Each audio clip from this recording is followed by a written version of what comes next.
Now the sun is shining here at Happy Doggo Land, and I have two very big updates actually. One about Cindy Crawford. We're going today to tell her all about her new home, and the second one is about Stitchy, a little dog who travelled to the UK and its first home didn't actually work out. So today's all about two adoption stories, but what I wanted to do was sort of take you on a behind the scenes, the decision-making process kind of, and the really hard, challenging process that it is rehoming dogs. I'm going to go in and show you three dogs that are going to their forever homes first. One of them is an old friend of Cindy Crawford's, little Eve, who you know very well. Just have to open their gates. Oh, have to sneak in. The dogs always want to sneak out. So yeah, the video is mainly going to be about two wonderful dogs, Cindy and little Stitchy, and we're going to see them in their forever homes. But first of all, I thought I'd introduce you to Eve, who you all know as Cindy's old best friends. Your bandana's not straight, madam. Let's straighten you up. There you go. She is in here with Toffee. The weather's very hot at the moment. It's incredibly hot actually. So they just laying low for the day. People often ask me, do the dogs miss, like, does Eve miss Cindy Crawford? I'm sure she does a little bit, but she's already really good friends with Toffee.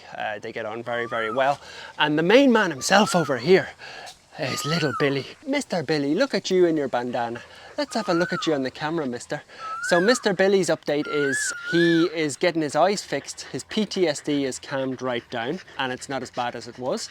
Somebody has very kindly donated to have Billy's cataracts done. $500 an eye just to get his sight back. But can you believe that? Somebody donated, so he's going to go for his operation. So Billy's going to stay here for a couple of weeks until that operation is ready. Big trip again. And then maybe he might be able to get a home anywhere in the world. But we're just getting him fixed up first. There's no pressure. He's calmed right down. But this is Eve and Toffee and lovely Billy. But what I want to do now is I want to take you, we're going to go and see actually little Stitchy in his new home, and we're going to see Cindy Crawford and tell her all about her new home. It's really hard to get dogs adopted. People always say to me in comments and emails, why don't you just take the dog in? Why don't you adopt them together? Why don't you, take all the puppies in? That's not what we're about. We're really about sterilizing dogs. We're really about fixing dogs on the street as much as we possibly can. And when they do come here, they're like Cindy, who was chronically obese, like Stitch, who had 2 broken legs, hit by 2 cars.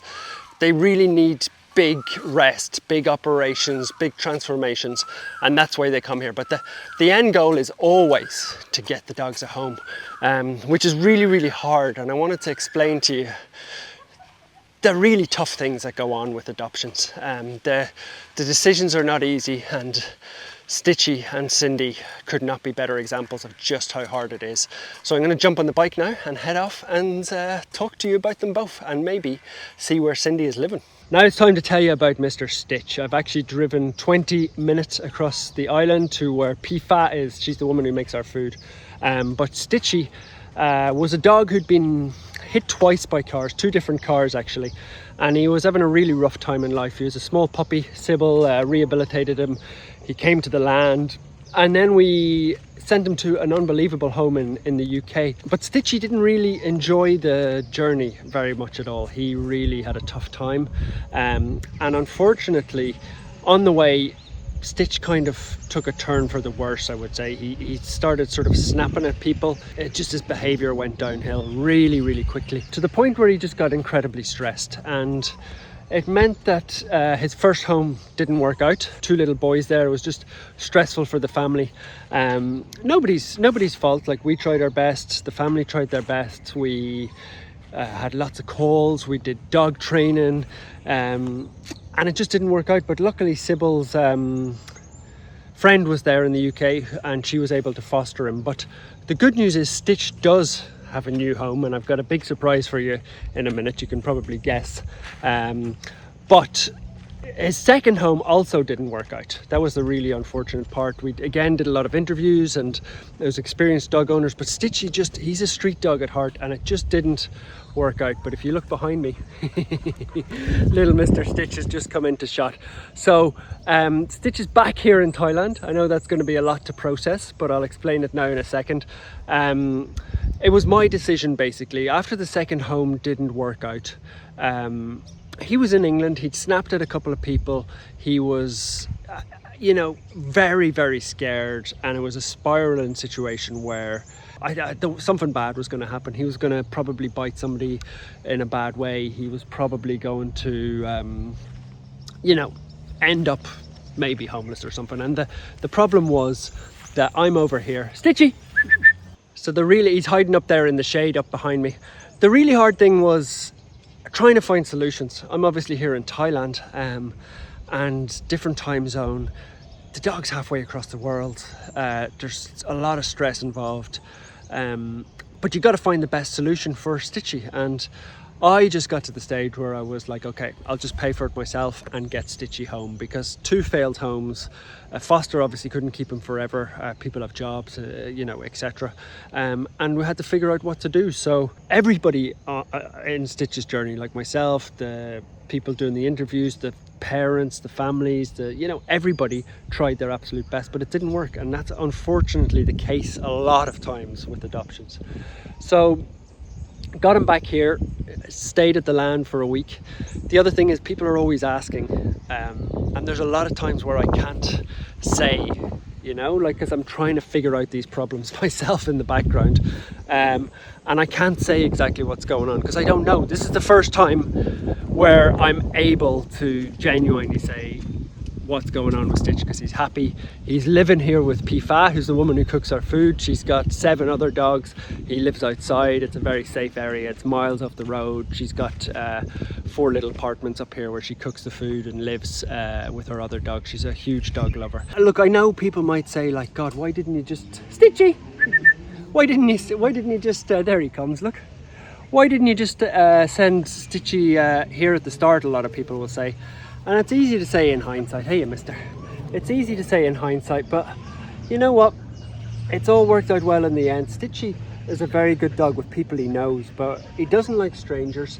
He nipped at a couple of people, and he's really a street dog through and through, I would say, which is very hard for people to understand. The good thing is, like, he's so gentle now and he seems like an angel, but a lot of people really had a tough time with him along the way. Now, as you can see, Stitchy's a big baby, and he does like me, and he likes a few people, but he's very bad with new people. Not very bad, actually. He's just standoffish, and what he really doesn't like, a few people sort of like reach in around his head. He doesn't like that, because I mean, if you think about Stitch, he was on the floor, nearly dead, and maybe some people are reaching down in, but there he is, like trying to sit on my lap. So I know there's a lot of tricky parts to this story. Like, Stitch did go halfway around the world twice. He did have 2 failed homes. He did cause us an awful lot of worry, and we all tried our best, but here he is back here living with Pifa, the woman who cooks our food. So incredibly stressful situation, but at the end of the day, he's now here. He's got 6 or 7 other dog friends with him. He's got a lovely owner who cares for him. He's got free reign on the food every single day. He's a very happy dog. So it's all about the dogs. So that's the update on Stitch. He's really, really happy. He's found his forever home. It took so much time to get it done, but if that's not a happy dog, then I don't know what is. And look, the cost is not great. The stress that it caused us all is not great, but at the end of the day, it doesn't matter. Stitch is happy, and that's all that matters. Now, we've got a very important job to do. Oh, Stitchy is sitting on my lap. What a beauty. What a beauty he is. Now I've got a very important job though. I've got to leave Stitchy here with Pifa, his lovely owner. He's going to supervise tomorrow's food, hang out with his friends, but we're off to see the lovely Cindy Crawford and find out about where she's going for her forever home. So I've arrived here to see Cindy, and Cindy's story has been a really remarkable one. She's obviously had her transformation, and we put her up for adoption. So she got down, and we were working on the last sort of 5 kilos, 10 pounds to get her fit to fly. And she was in Lana's house, which Lana helps out with the dogs, and she decided to take her in. She's got her own 2 dogs. And what we were doing was we'd put her up on the interview on the website for interviews. Got 200 applications, which is massive. 200 applications all around the world. And I have some people who help out with the sort of vetting process and narrowing it down. And the problem is so many people loved her, like absolutely loved her, and had their heart set on getting her. So you're really letting a lot of people down when you say no to, not having a dog that they really, really want. So Cindy, we eventually got it down to about the last final 3, and Zoe and Claire were doing the interviews, and that process had been narrowed down, I think, to the final 2, I'm going to say, and it was all ready to basically get Cindy her home. And that's when I got a phone call. I just have to avoid a car here so I don't get killed.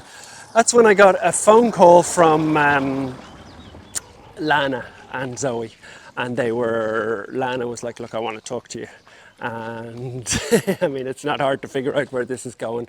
Lana lives with her partner Danny. They have 2 dogs, and 2 dogs is quite a lot. They're busy, they work and stuff like that. But Cindy had been with them for 10 days and they'd fallen in love with Cindy. So what happened was they wanted to keep Cindy. They asked, look, is there any way we could keep Cindy? And that's where I talk about this being such a hard process. So we're basically, we've done all these interviews, we've talked to people. Cindy's more or less ready to fly. She's done her tests, she's got blood tests, all these different things were, second interviews, third interviews. People have really got their hopes up. But then Lana threw this curveball in, and ultimately, I'm walking into where Lana lives now to see Cindy. Ultimately, this is an incredible home for her. Cindy doesn't have to travel. Her health needs are going to be met by Lana and her partner Danny. She gets on really well with the other dogs, which was a worry for Lana. And Lana will tell you it was in no way her intention to adopt Cindy. She wanted to do the right thing. So it's what's called a foster fail.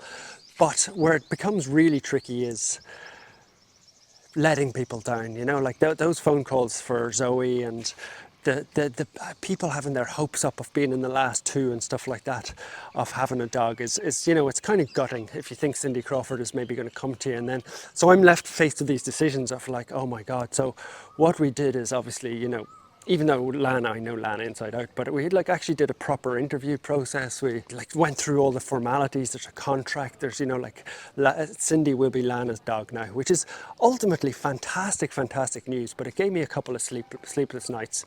And the things I think that swung it were, Cindy not having to travel all the way across the world was a big one. How much she's loved here, and ultimately, it's about what's best for the dog.